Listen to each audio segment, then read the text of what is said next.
y les doy bienvenida a la clase de hoy, donde vamos a evacuar la diferencia entre derecho público y derecho privado. Entonces, comparto la diapositiva y lo primero que ustedes van a ver es que vamos a hablar acerca de los sujetos. Está pensando, disculpen, me está dando vuelta la ruedita. Va a haber una clara diferencia entre aquellos sujetos que son públicos y aquellos que son privados. Lo primero que vamos a ver es que va a haber una diferencia entre que los públicos van a ser siempre estados que van a ostentar soberanía, es decir, son estados soberanos. Mientras que en el derecho privado nosotros lo que vemos son particulares. La pregunta que siempre me hacen a mí en este momento es, ¿los estados pueden ser particulares? Y esa es una pregunta muy interesante. ¿Los estados pueden actuar como particulares? Que en realidad lo que le están preguntando es lo siguiente. ¿Los estados pueden actuar sin soberanía? Esa es la pregunta que nosotros estamos haciendo cuando preguntamos si los estados actúan como particulares. Entonces, les pongo la pregunta a ustedes. ¿Quién cree que el estado puede actuar como particular? ¿Quién me quiere decir?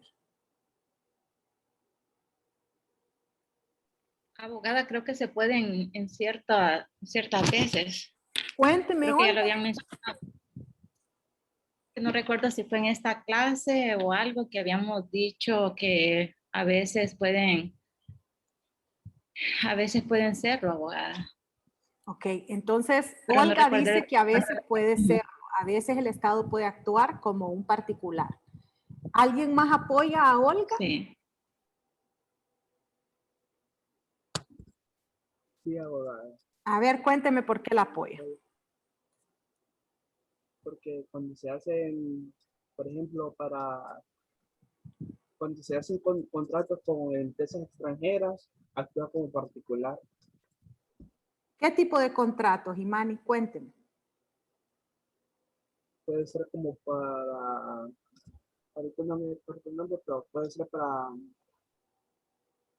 hacer construcción, por ejemplo, dentro del estado de Honduras, como aeropuertos, moldes, edificios ¿Sí? gubernamentales, etcétera. Correcto, Imani. El Para, Estado de Honduras contrata los servicios de construcción, ¿cierto? Eso es lo que nos está diciendo Imani. Ese es un excelente ejemplo. El Estado de Honduras contrata los servicios de construcción, ¿para qué? Para carreteras, para puentes, para estadios, hasta estadios, ¿verdad? Hemos construido en el pasado y asumo que, dígame. también para las vacunas de COVID-19. Entonces, miren, primero les está hablando Imani acerca de los contratos de servicios. Contrato de servicio de construcción, pero puede ser de cualquier otro servicio. Ejemplo, el contrato de servicios con los médicos y las enfermeras. El contrato de servicio con los maestros que damos clases en universidades que tienen que ver con el Estado, como por ejemplo la UDH. Por eso es que les pongo el día de hoy el símbolo de la UDH ahí. La UDH es la Universidad de la Defensa de Honduras. Los recursos que utiliza son los recursos de la Secretaría de Defensa.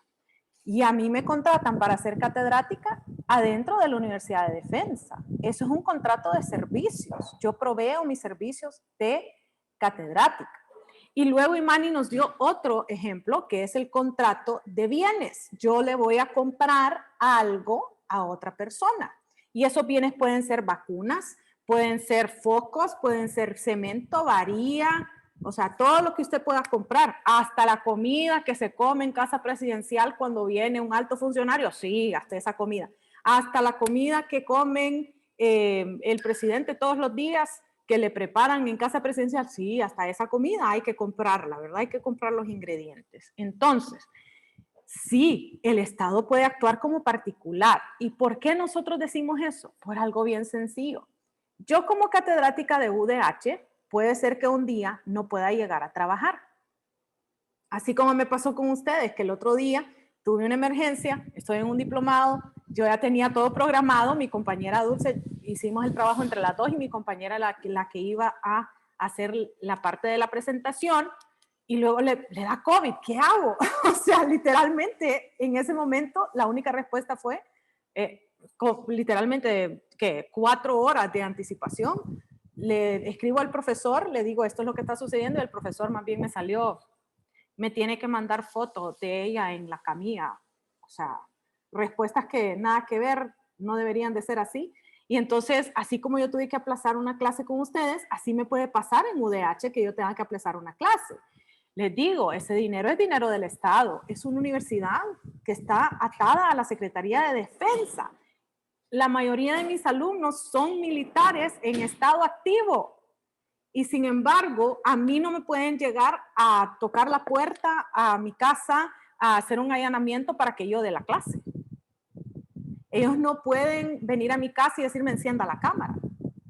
Es decir, ellos no pueden actuar de una manera soberana. Un soberano sí podría hacer eso, pero no existe manera en que ellos me obliguen a mí a que yo en ese momento específico tenga que hacerlo. ¿Qué es lo que les tocaría hacer? Bueno, si tienen algún problema, me pueden despedir, me pueden cancelar el contrato, me pueden sancionar, me pueden deducir la hora laboral. Y eso no es lo mismo que hace la UTH. Eso no es lo mismo que hace UTH cuando yo cancelo la clase y a mí me dicen simplemente ese día no se le paga. No hay problema, abogada. Cheque, resuelva.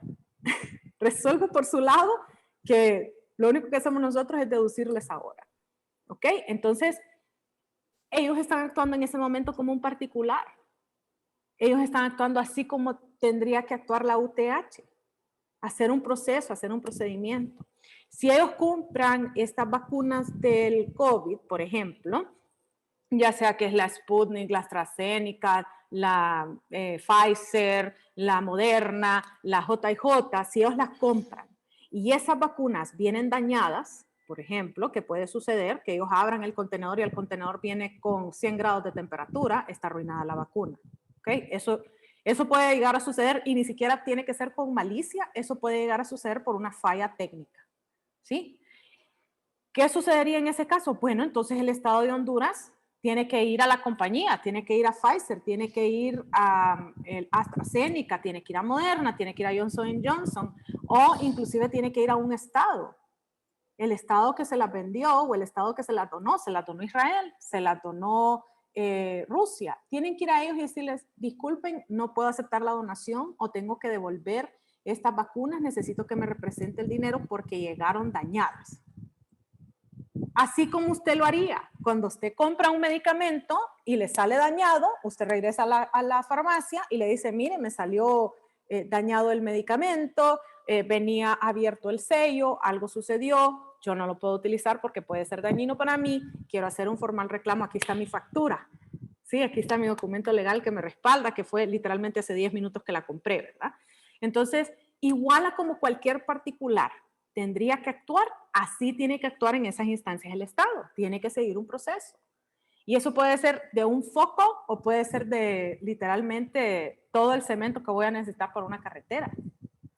¿Ok? Entonces, en ese momento, ellos actúan como particular. ¿Por qué? Porque no están actuando con soberanía. No pueden ir a Rusia y decirle, te voy a mandar un barco de guerra para que me mandes las vacunas buenas. No, ellos tienen que decir, miren señores, llegaron malas las vacunas, necesito que por favor me las reemplace, mandamos una comitiva, ¿sí? Hacemos lo que haría cualquier otro particular. Dígame, Ana. Abogada, y en el caso de los hospitales, se creó una comisión, ellos van representando al Estado. ¿Va? El caso de los hospitales también actuamos como particulares. Lastimosamente no firmamos ningún contrato, corruptamente diría yo, ¿verdad? No firmamos un contrato. Lo que tenemos sí es un documento que es el recibo donde nosotros decimos que hemos pagado tanto por tal producto que se nos va a entregar. O sea que estamos hablando de un contrato de bienes. Compramos bienes, no estamos comprando servicios. Pues hasta el día de hoy yo no los miro operando, ¿verdad? No sé dónde están, ni idea si han visto un tan solo paciente, no hay ni un tan solo paciente que los haya visto. Sí vi que ciertos políticos fueron a verlo. Vi que ciertos políticos fueron a verlo, pero no he visto nada más. Cuando nosotros hacemos una compra, igual a como lo hace usted, o sea, le van a dar un recibo. Vamos a ver, por aquí tengo un recibo. Entonces, así como le dieron ese recibo a él, aquí me lo dieron a mí. Si algo me salió malo con este recibo, yo voy con este recibo y reclamo. Si hay problema con ese recibo, tengo que leer qué es lo que ese recibo dice. Entonces, en ciertos recibos le va a salir, por ejemplo, vamos a ver en este si me sale algo. No me sale nada, solo me dice que es válido en Honduras. ¿Sí? Entonces, obviamente esto lo que significa, si yo tengo un recibo que dice que es válido en Honduras, significa que tengo que ir a los juzgados de Honduras. Eso es lo que significa. Si en ese recibo me dice autorizado o para el uso en Estados Unidos de América, entonces el caso lo tendría que llevar allá. Si me dice que ahí es la importancia de ver el recibo, que dicho sea de paso, yo no he visto que en las noticias salga. Esos son ciertos abogados que he escuchado yo que hablen sobre ese recibo, pero el merísimo recibo, a mí me encantaría verlo para ver qué es lo que dice, qué estado autorizó el recibo. Y ya con eso nosotros podemos iniciar una demanda en contra de esa compañía que no nos ha entregado los hospitales móviles tal cual nosotros supuestamente lo compramos, ¿verdad? Entonces, eso es lo número 1. Número 2, ¿qué podemos hacer con todo ese dinero? Pues si usted me pregunta a mí, deberíamos de recuperarlo, ya sea de la compañía o de los corruptos que fueron a firmar ahí, ¿verdad? Hay que recuperar ese dinero, hay que ver dónde fue que se terminó de utilizar o malgastar ese dinero. Y una vez que lo tengamos, construyan hospitales, o sea, literalmente construyamos hospitales. ¿Para qué queremos hospitales móviles, verdad? Ya si hemos sobrevivido más de un año sin Eso ellos. se debió hacer, Mm, eso se debió hacer antes, o sea, en vez de mandar a comprar todo eso que no sirve, ya correcto, llevaran un hospital al menos, o el correcto, equipo, no sé. correcto. Dígame, Imani. Que yo sepa, hay 3 hospitales móviles ahorita aquí en Honduras. El de San Pedro Sula lo están usando para COVID-19, el de Tegucigalpa para prácticamente operaciones comunes y el del sur no está funcionando todavía. Falta el de Ceiba, que dicen, falta sí, el de Ceiba y creo que sí, serían 5 que estarían funcionando, pero los otros 2 no, el del sur no está funcionando y el de Ceiba no ha llegado todavía. A un año, ¿verdad? A un Abogado, año y meses. Dígame, Juan José. según los expertos, dije que no están, esos hospitales no están aptos para atender personas con COVID. Dije. Es correcto, No porque sé qué no tan cierto tienen, será. según lo que escuché en las noticias, obviamente yo no he ido, no los he inspeccionado yo, así que no podría decirle, pero según lo que tengo entendido, para empezar, las puertas no están aptas para las camillas. Usted necesita, digamos, las puertas en mi casa, no puede pasar una camilla por ellas. Entonces, según tengo entendido, hasta las puertas están malas. O sea, ni siquiera eso tiene bueno estos hospitales móviles. No hay suficientes Pero conexiones están para buenas las ventiladores. cafeteras, abogada. Como dice Cristian.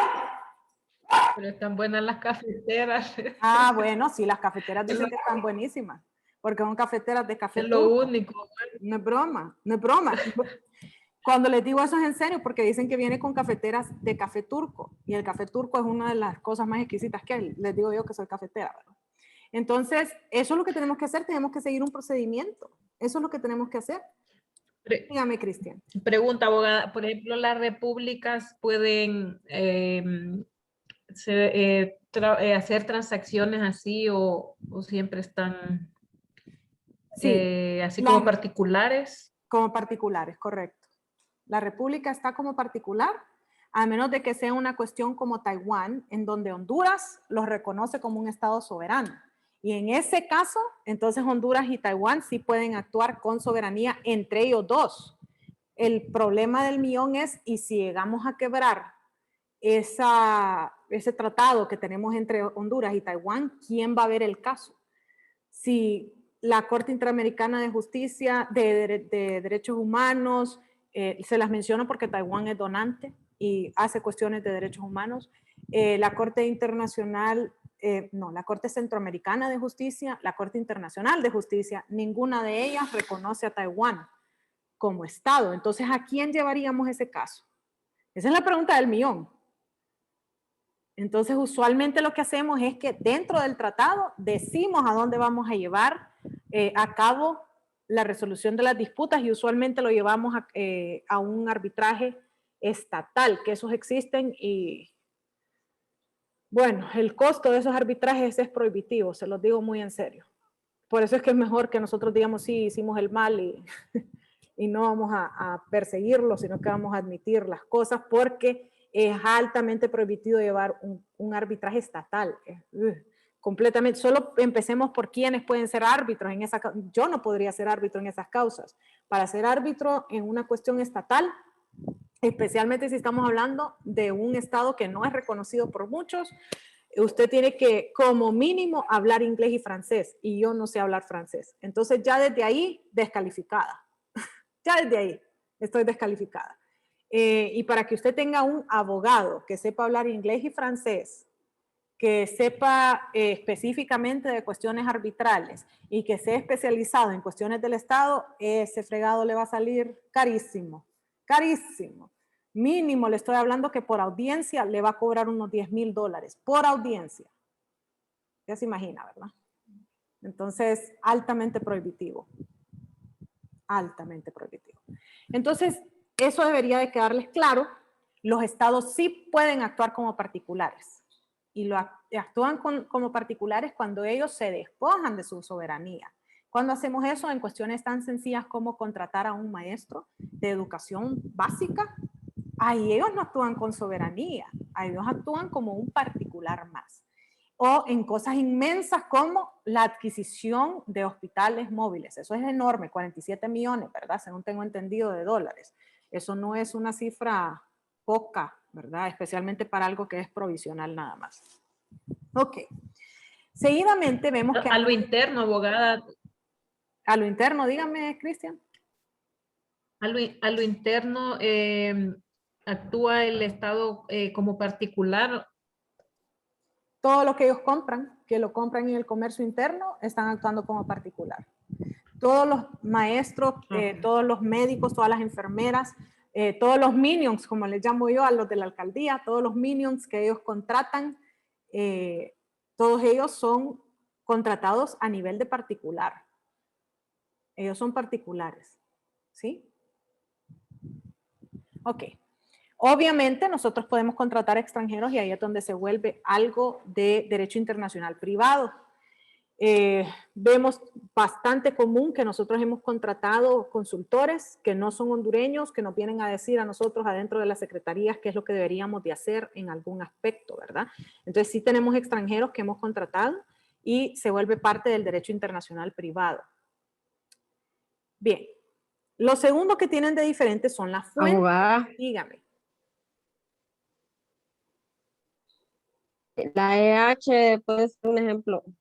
Sí, la EH es Son un colombianos. ejemplo. Son colombianos. Ellos actúan como empresa privada. Correcto. Correcto. Entonces, tenemos que verlo desde el punto de vista del derecho internacional privado. ¿Sí? Ok. Lo segundo que tienen de diferente es la fuente. La fuente del derecho internacional público son los tratados y de manera supletoria vamos a aplicar la ley interna. En el derecho internacional privado, lo primero que vamos a acatar es la ley interna. Y luego, de manera supletoria, vamos a aplicar el tratado. Ejemplo de lo que les estoy hablando. Si nosotros tenemos un tratado con Estados Unidos de extradición, que existe desde 1924, si nosotros tenemos un tratado firmado con Estados Unidos sobre la extradición, lo primero que tenemos que aplicar es el tratado de extradición y lo segundo que tenemos que aplicar es la ley de Honduras. Entonces, la ley de Honduras dice de que usted no puede extraditar a alguien que tiene causas pendientes en Honduras. La razón por la cual Jaime Rosenthal no fue extraditado, recuerdan eso, ¿verdad? La ley de Honduras dice que primero tiene que cumplir con la ventilación del caso y en caso de que sea condenado con la pena aquí en Honduras. Y luego nosotros podemos extraditarlo. En otras palabras, vamos a aplicar el tratado que dice que usted puede ser extraditado. Pero de manera supletoria le decimos y lo vamos a extraditar una vez que él haya cumplido su pena o una vez que se haya declarado sobreseimiento provisional o definitivo. Dígame, Imani.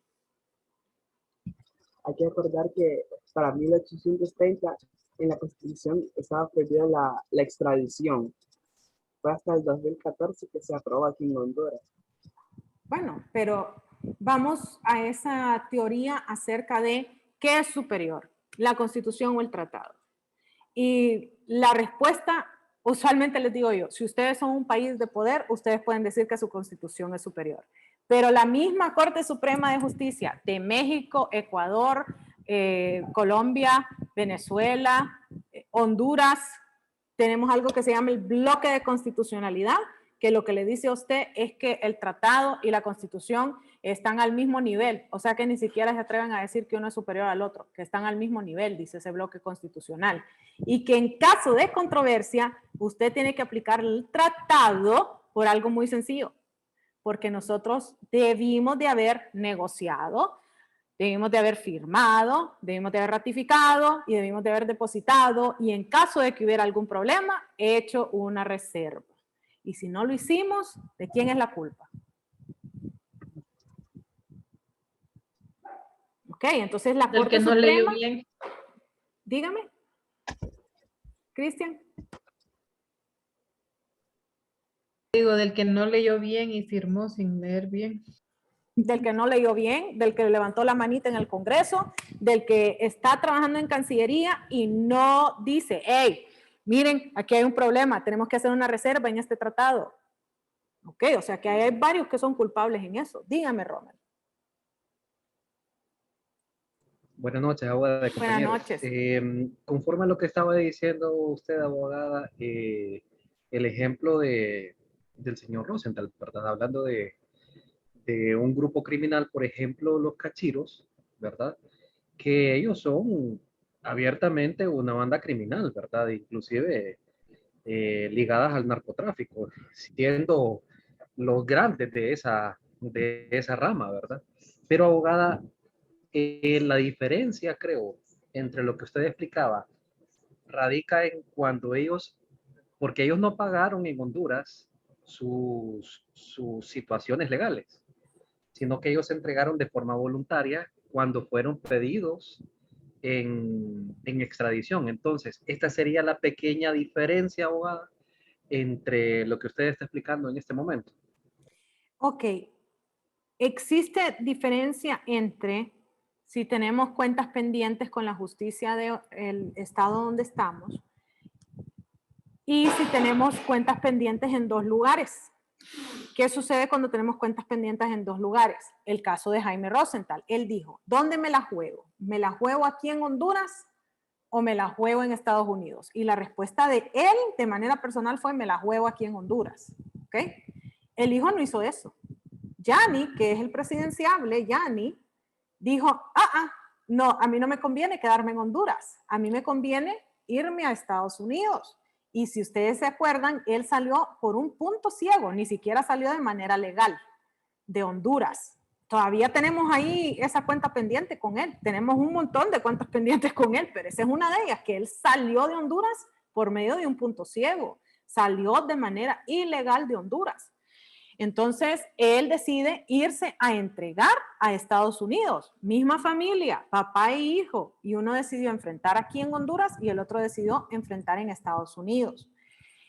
¿Qué sucedió con los cachiros? Igual, los cachiros salieron por un punto ciego. Muy diferente a lo que hicieron los Valle, ¿cierto? De los Valle, los que hizo el Negro Lobo, ¿sí? Varios otros sí fueron capturados en Honduras. Una vez de que ellos fueron capturados en Honduras, se hace la primera pregunta de rigor. ¿Tiene cuentas pendientes en Honduras? En otras palabras, ¿existe un caso en contra de ellos en Honduras? Y si la respuesta es no, entonces ellos tienen que ser extraditados.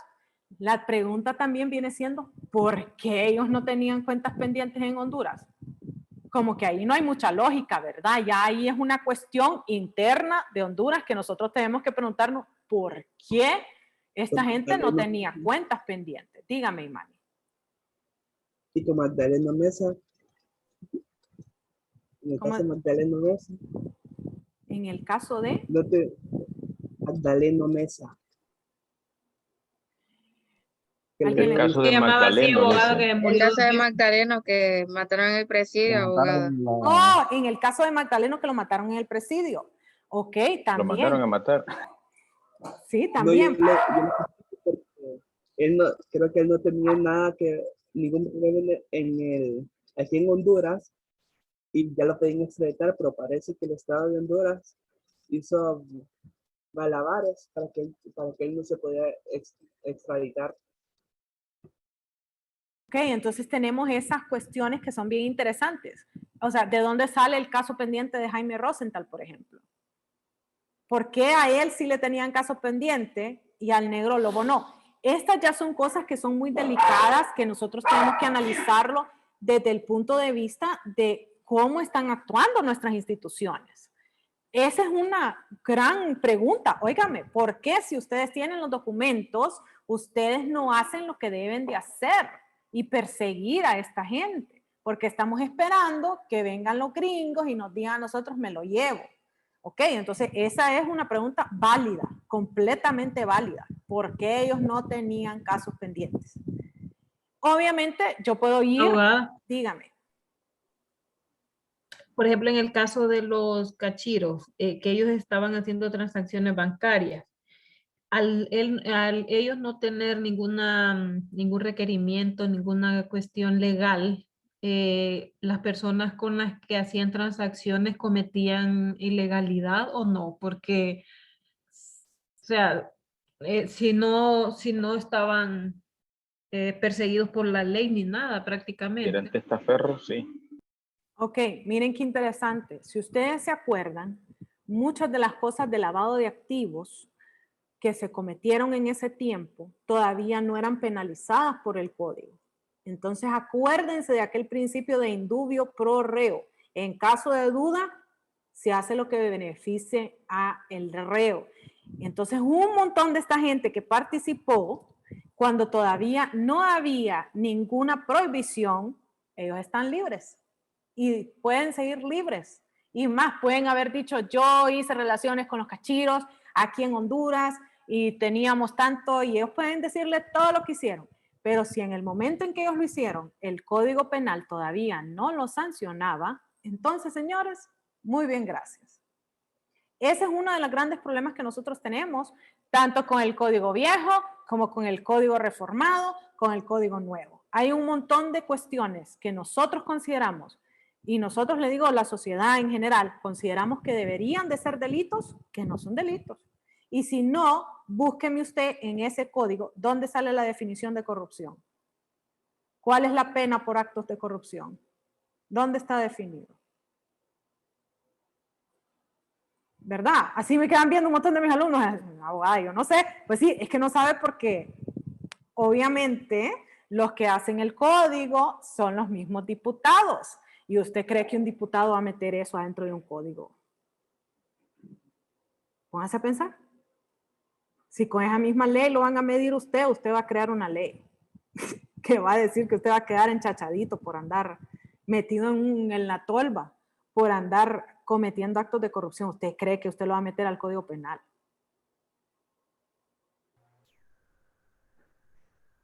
Como que está muy difícil. ¿Qué nos tocaría hacer a nosotros como ciudadanos? Hacer un plebiscito a ustedes. Eso nos toca.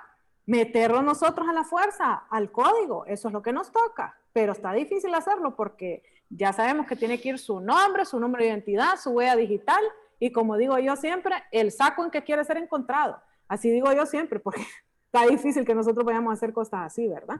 Dígame, Iris. Buenas noches, abogada, igual compañero, buenas noches. Solo para aportar un poquito más a la plenaria que tienen hoy, con respecto al Código Penal, es algo que podemos ver, ¿verdad?, acerca de las reformas que se hicieron, que realmente es una tristeza. Y es una tristeza porque también fue apoyada por sectores que uno realmente como sociedad esperaba que actuaran de esa manera. Es lamentable porque hay organismos que están como representantes de la sociedad civil y no están actuando de esa manera. Entonces ahí es a donde yo vengo y hago un llamado como sociedad sociedad que quiero un mejor país, sociedad que quiero un cambio, y hacer comentarios oportunos, comentarios con valentía, como dice usted, porque ahora son con valentía que nos van a dar persecución, porque es lamentable a lo que hemos llegado como sociedad, pero alentarnos al mismo tiempo, porque estamos estudiando y ya esto es un avance, el estar estudiando para ir mejorando la situación de nuestro país. Ya tenemos conocimiento de las cosas que se deben de hacer y las cosas que no debemos hacer. Tenemos conocimiento ya de los tratados internacionales, que es algo fascinante tener en conocimiento, tanto de lo público y de lo privado, para poder venir y levantar la voz y dar nuestra opinión acerca de lo que se está, ¿cómo le diría?, de las leyes que se están publicando, que no son las que favorecen a nuestro país. Quizás favorecen en otros sectores, pero no al nuestro. Sí, y estoy de acuerdo con lo que dice Iris. O sea, ¿qué sucede? ¿Por qué nosotros somos tan, no sé, es que al hondureño no le gusta pelear? Nos gusta ver a la gente pelear, pero a nosotros no nos gusta meternos en el pleito, si no, no hubiéramos tantos abogados. Se los digo en serio. No hubiéramos tantos abogados. Dígame, Iris. Una pregunta, abogado. Sobre las sedes. Ajá. Por ejemplo, bueno, se supone que va a actuar como un estado semiautónomo, una cuestión así. No. No. Es, bueno, que va a tener cierta independencia en cuanto a leyes y unas cuestiones, no sé cómo él. Va a tener sus propios reglamentos internos, que eso lo puede encontrar usted en cualquier municipio. Es decir, todos los municipios aquí en Honduras tienen sus propios reglamentos internos. Igual va a ser con la sede, van a tener sus propios reglamentos internos. El problema verdadero que yo miro con las sedes es lo que está sucediendo con las tierras irregulares. Ese es el verdadero problema, porque tenemos muchos afrodescendientes y aborígenes que nunca regularizaron sus tierras, y como no tienen documentos, entonces es muy fácil quitárselas. O sea que lo estamos viendo desde un punto de vista más humano y no tanto legal, porque legalmente hablando, si usted no tiene esos documentos, pues muy bien, gracias. Es como que yo quiera decirle, esta casa donde vivo es mía. Y luego cuando voy y busco el documento, dice otra cosa, que esta casa es de la que me la alquila a mí. Entonces ese es el problema que nosotros realmente tenemos en ese aspecto. Que si la sede funciona... Pero hay un derecho de expropiación, abogado. Sí. En la sede dice que si usted como dueño no quiere vender, la sede tiene derecho a expropiarle. Correcto. Y eso es algo que nosotros tenemos dentro de muchas de nuestras leyes, no solo dentro de las sedes. Solo mire todo lo que es la reforma agraria. Dígame. Conforme a lo que estaba manifestando usted de que muchas, ¿cómo le puedo decir? Estos aborígenes que han tenido por años o por décadas lo que son las tierras. El problema es que prácticamente el mismo Estado es que no les ha otorgado lo que son estos documentos a estas personas, porque a la larga el Estado, acuérdense que también tiene visiones de... Se le cayó a José Gudiel. ¿José? Se cayó José Gudiel. Con internet. Sí, no se preocupe. Tengo problemas con internet. Leí que está con datos. Así estoy yo ahorita. Sí. Entonces, disculpa, no se me escuchó mi intervención, abogada. Me estaba diciendo de que el Estado es el culpable de no haberles regularizado sus tierras. Exacto. Sí, entonces, justamente, entonces, ¿para qué tenemos esos secretarías de las minorías y secretarías de, ya ni sé cómo se llama, secretaría de etnias y no sé qué, ¿para qué? Si no están haciendo lo que deben, ¿verdad? Como que esa es la pregunta, que ¿dónde están los que deberían de estar actuando? Dígame, Ron. Sí, abogada, por esto considero de que recae la figura de la prescripción conforme a tierra, pero la prescripción adquisitiva, estas personas tienen mucho más de 20, 30 años de vivir ahí, nadie, ni siquiera el gobierno ha ha ido a decirles o a poner aunque sea una queja, mira, esto es mío. Entonces creo que el gobierno, por obligación propia, debe de extender el documento, ¿verdad? Pero como la situación es otra, ¿verdad? No, es que miren, aquí yo usualmente les digo, si las leyes en Honduras se aplicaran, Honduras sería un país hermoso, porque tenemos unas leyes que, Dios mío, y ay, regresado. Lo lamento.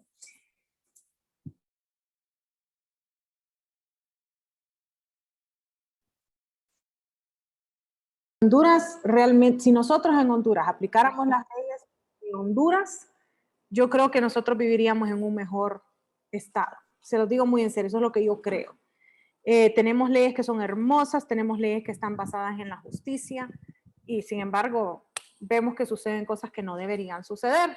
Entonces, ¿cuál es la respuesta? ¿Qué respuesta le podemos dar a todas estas personas?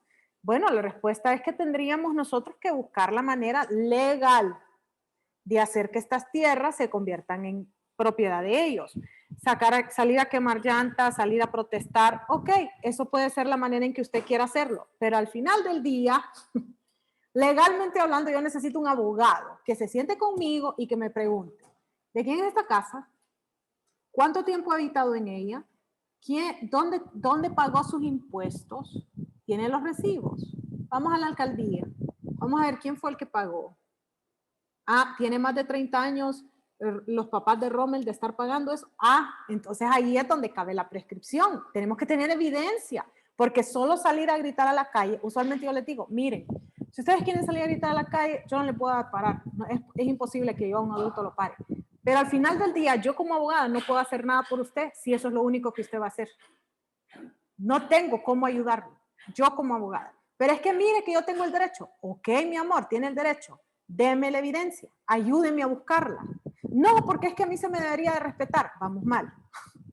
Los abogados tenemos que hacer las cosas basadas en evidencia. Si no hay evidencia, olvídese. Y el problema y el dolor de cabeza, cuando usted tiene una casa, ¿ok? Y dice, es que esta ha sido la casa de mi mamá. Ok, perfecto, ha sido la casa de su mamá. ¿Su mamá paga los impuestos? Sí. Ok, ¿usted paga los impuestos? Es que fíjese que no, que yo los dejé de pagar porque este es un país corrupto y no sé qué cuentos. Ah, mi amor, ahí ya vamos con el problema. Tiene que pagar todos los impuestos que no ha pagado. Y entonces lo primero que le van a decir es, no tengo de dónde, no sé cómo, son 10 años, y empiezan con la lista. Yo como abogado no puedo ayudarle. Es que necesito a alguien que me ayude a pagar. No, pues yo también. ¿Quién de ustedes no necesita a alguien que les ayude a pagar sus cuentas? Cuéntenme. Dice Rommel que él sí, que él se apunta ahí en esa lista donde van a regalar pisto. ¿Ah? ¿Dónde van a regalar pisto? Ah, bueno. Ok, todos necesitamos ayuda pagando las cuentas. Entonces, ese es un grave problema que nosotros tenemos, pero gravísimo problema que nosotros tenemos. Queremos hacer valer el derecho sin tener la evidencia para hacer valer el derecho. Y adivinen que sí tienen los que están atrás de las sedes, abogados, empezando por ahí, que ya están pagados, que los pagan como parte de su planilla, que ellos lo primero que andan buscando es dónde hay una tierra irregular, que no se hayan pagado los impuestos, que no se hayan hecho las mejoras, que haya una disputa porque una hermana dice que la casa es de ella y la otra hermana dice que la casa es de ella. ¡Ay! Ellos les encantan esos problemas porque eso lo que significa es que la tierra está irregular. Dicho sea de paso, en las sedes no solo son los extranjeros los que van a estar ahí. Ustedes se pueden registrar y en menos de 6 meses ser parte de la sede. Ustedes, sí, ustedes que están aquí en esta clase. Solo eso es lo que necesitan, aproximadamente 6 meses y ya pueden estar registrados. Y no hay valor mínimo para empezar su inversión. Están oyendo eso, ¿verdad? Entonces, esta idea de que solo se tienen que registrar, ya le puedo decir cómo se llama, porque sí, es un tema muy interesante. A mí usualmente me encanta decirles, tienen que leer la ley, porque si no leen la ley y solo leen las noticias, pues vamos igual, de igual en peor, ¿verdad? Ya le puedo decir, miren, se llama... Hasta ahí los canales de televisión, abogada, van a ser nuestros jueces. Bueno, generan controversia más bien. Sin saberlo. Ok, vamos a ver dónde está. Existe una página en internet, ya le puedo decir dónde está. No. SPI Inercia, así se llama. Ese es el lugar donde usted puede constituir su sociedad de responsabilidad limitada. Está operando ya en las Islas de la Bahía, o sea que desde hoy se pueden meter a hacerlo, ¿ok? Y está para la sede que se llama Prospera, o sea que ya está funcionando, señores. ¿Y yo alguna vez tuve que ir a las Islas de la Bahía? No, no las conozco. No, yo las conocí hasta ya casada, de luna de miel fue a las Islas de la Bahía. ¿Ok? No necesito conocerlas. Usted puede constituirse Repite la página, abogada. SPI guión en medio inercia.com. ¿Ok? Y ese está, justamente una de las cosas que es bien interesante es que ellos han decidido que dentro de la sede van a explicar las sociedades de responsabilidad limitadas bajo el nombre y denominación en idioma inglés. Esa es parte de la regulación que ellos pueden tener siempre y cuando estén catalogadas como SDRL ante la ley nacional. O sea, miren muchachos, solo es de leer un poquito. Esa sede está facilitada Fue Chris, abogada. ¿Cómo dice? Oh, Chris. No entendí lo que me dijo. Oh, Chris es una parte de Roatán. Oh, no, solo conozco de mi luna de miel una semana que estuve ahí, se los digo en serio, ¿no? Uno tiene que admitir las cosas. Se los voy a mandar ahorita a la página del chat para que puedan ver esa página en internet. Se los digo muy en serio, es fácil constituir su sociedad limitada, no necesitan mucho dinero para hacerlo. Vamos a ver, o sea, lo que usted necesita son haberla constituido por 6 meses, o sea, tener 6 meses de operación, que en realidad puede operarla desde el papel. Necesita además estar en un municipio costero, esa es la segunda cuestión que tiene que tener, o sea que Roatán es parte de municipios costeros, pero también Cortés, pero también Atlántida, ¿sí? Y lo tercero que tiene que hacer es que tiene que registrarse con el pago de los impuestos. Esas son las 3 cosas que tiene que hacer. Punto. O sea que ahí no dice en ningún momento que solo pueden ser extranjeros, señores. ¿Verdad? Sí, Jairo, claro que sí. Bueno, muchachos, los espero entonces el lunes en clase. Nos miramos el lunes para terminar la diapositiva que estábamos platicando acerca de las diferencias entre público y privado. Recordando siempre que la diferencia... Oh, sí, no hay mañana clase. es jueves. No, si es que yo ando en lo que sea, menos en lo que tengo que estar. Entonces mañana vamos a terminar la diapositiva de la diferencia entre público y privado. Así que los miro mañana. Los miro mañana. Buenas noches. Buenas noches, abogada. Buenas noches, compañeros. Gracias.